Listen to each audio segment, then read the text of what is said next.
So this is what I have. So far, up here is the cannon, which rotates when I try and move my cursor around and aim.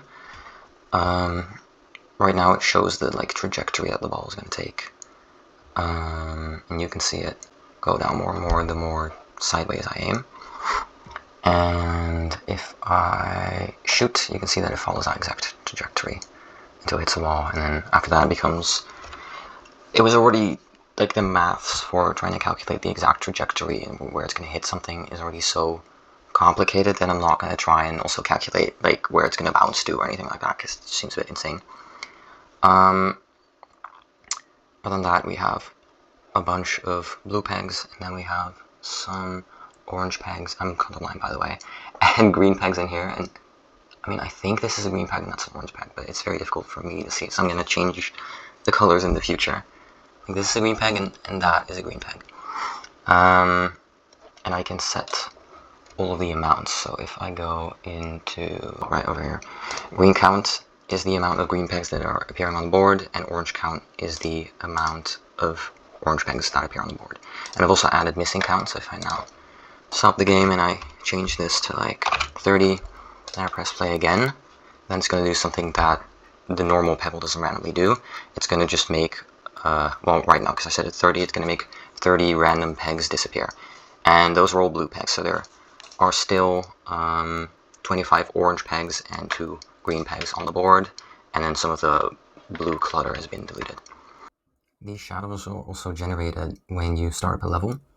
So basically what's done to do that is I create a base shadow which doesn't have any of the correct properties, so that will look something like this. What's off first about that is the scale. It's way too big for what it's going to be the shadow of, so I'm going to scale that down so that it's going to match a little better with what it's going to be the shadow of. And the shape here starts out as a square. It doesn't really matter because this code should apply to anything really, so this should apply to a triangle as well, so it'll take the shape of whatever it's trying to be the shadow of, which in this case is a circle. So there we have a circle that's the correct size. Then it changes, well, it moves it to what it's trying to be shadow of, and then gives it an offset, because if I put it right here, it looks kind of off. So then we move it down and to the right a bit, so in the opposite direction of the highlight, which is what the shadow offset is.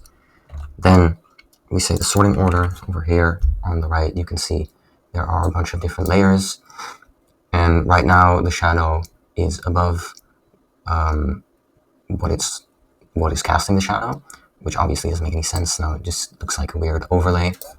If you put that behind there, then it looks like this is actually casting the shadow on the background.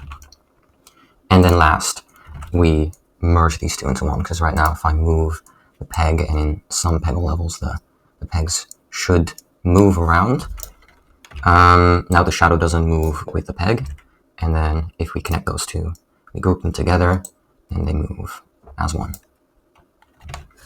which makes for this effect.